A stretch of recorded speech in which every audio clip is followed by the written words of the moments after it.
What up, y'all? Sports Mix, McKinney checking in. Don't forget to like, comment, share, subscribe to the channel on YouTube. Follow me on TikTok, Facebook, and IG, the Sports Mix Podcast.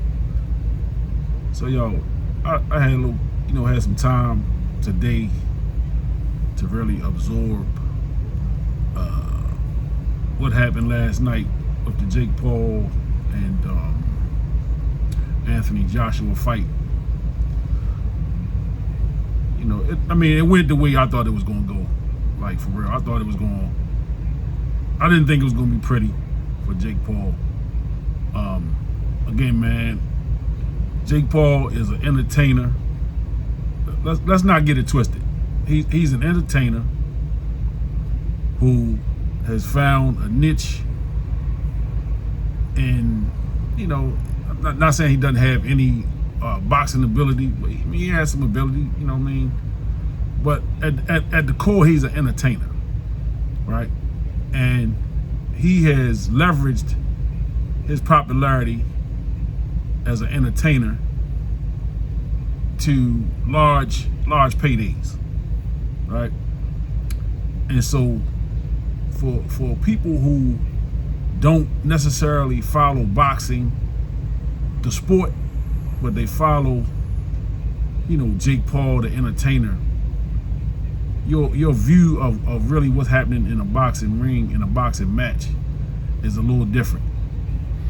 So right from the beginning, what I saw with Jake is that, his game plan was to kind of move around and not allow Anthony Joshua to kind of stand toe-to-toe with him and beat him up, because he knew he didn't have a chance to stand toe-to-toe with this man.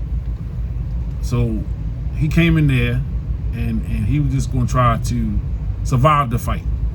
You know what I'm saying? And then in his survival, if he survived it, or if he got deep into the fight, that's like a win for him. So like I said, if you look at, if you watched it, the first 4 rounds, basically, it was no action. And in the times that there was some gloves touching or some action, Jake started with the falling down and the grabbing on Anthony Joshua. Every time he got close, he was grabbing and holding him, because maybe he felt the power of one of those punches and realized, I can't let this dude tee off on me. Whatever the case, as the fight went on, it was only scheduled for 8 rounds. So you get to the 5th, where Joshua was kind of figuring this dude out. He was putting his hands on him, and Paul was kind of still trying to antagonize him, sticking his tongue out at him, and just kind of acting like, yeah, it's really no big deal. But if you understand boxing, you knew that he was in trouble. You know what I'm saying? He did the thing with the leg where he grabbed his leg like his leg was hurting. I don't know if his leg was legitimately hurt or not. But like I said, all the grabbing and holding when he down on his knees and he wrapping his arm around Anthony Joshua's legs, and just all the little antics. You knew that Jake Paul was in trouble. And by some accounts, even when the referee stopped the fight, when the referee kind of called timeout and pulled them two together and was like, look, man, cut the BS. Nobody paid to see this. Nobody paid to see this nonsense, man. Let's fight. This is what it is. And, it kind of reminded me a little bit of the Martin episode, when Martin was fighting with Tommy Hearns, and, he realized, once he got in the ring, and he realized, like, yo, this is a real fight. You know what I'm saying? All the antics are over. All of the entertainment we sold the fight, all that's over with. Now you got a fight on your hands. And I realized, I think he realized that this is not going to go well. You know what I'm saying? And even after the fight, he said that, yo, this dude hits hard. And we realized that once Anthony Joshua got to that sixth and final round, he kind of found his footing, because he also said he hasn't been in a fight in 15 months.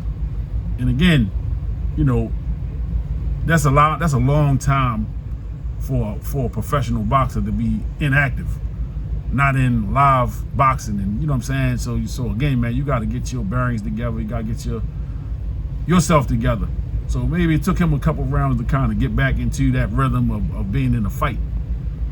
But you know what I'm saying? He knocked this dude out in the 6th round. By all accounts, you know, from what I've been hearing today and seeing, you know, broke his jaw in 2 places. I mean, just the knockout punch was just like devastating. You know what I'm saying? Just like, he didn't knock him out cold, but he finished him. You know what I'm saying? And I would hope that, you know, Jake Paul, for all the money he's generated for himself, he's changed his life, man, being an entertainer, being able to you know, fight professional fights and you know, getting money from YouTube and Netflix, and you know, all the endorsements that he's got. Man, he's changed his life. You know what I'm saying? He made life-changing money, but there was a level of disrespect over the years of what fighters who fight for a living, who have came up through the amateur ranks, man, the dedication, man, the hard work that these dudes put in to get to this level. You know what I'm saying? And I feel like, you know, from a standpoint of just respecting the game, respecting the craft, it was a lot of disrespect from Jake Paul along the way. You know what I mean? Kind of saying like, yo, I'm the greatest thing that's ever happened to this sport. Well, I'm the biggest thing in the sport, and all this type of stuff. You sell tickets. You know, you have a following. You are in this era of entertainment, man. It's all about the followers. It's all about, you know, who's following you. He developed a following. He has a following, and he has people who are not necessarily boxing fans, but are fans of his, that follow him and follow the logic that he presents, that like, yo, he's just the biggest thing in the sport. And that, you know, even saying that he should be commended for going 6 rounds with a professional boxer, with a professional heavyweight. I give him credit for getting in the ring with him. Whether he got knocked out in the 5th round, the 4th round, the 1st round, whatever. Yo, I hope that he understands at this point that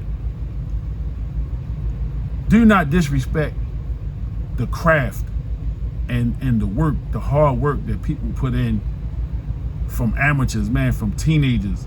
Some of them even younger than teenagers, that they box and they fight and they prepare themselves for this level. And there's a lot of boxers, man, who put in work that would probably beat Jake Paul the same way, that never even reached the heights that Anthony Joshua did. This dude, Anthony Joshua, was not only an amateur boxer, a decorated amateur boxer, he was an Olympic medal winner and a 2-time heavyweight champion of the world at only 36 years old. You know what I'm saying? A little past his prime years, but he's still only 36. He's not a 58-year-old Mike Tyson, right? He's not an MMA boxer, fighter who's never boxed, a professional boxer. He's not a retired NBA basketball player that took up boxing. You understand? So again, put some respect on the craft of boxing. Put some respect on the craft of boxing, man. And show some respect to Anthony Joshua, you know what I'm saying, for going in there, getting work done, and hopefully putting an end to this nonsense about YouTubers becoming boxers. Make sure y'all subscribe to my channel, man. Peace.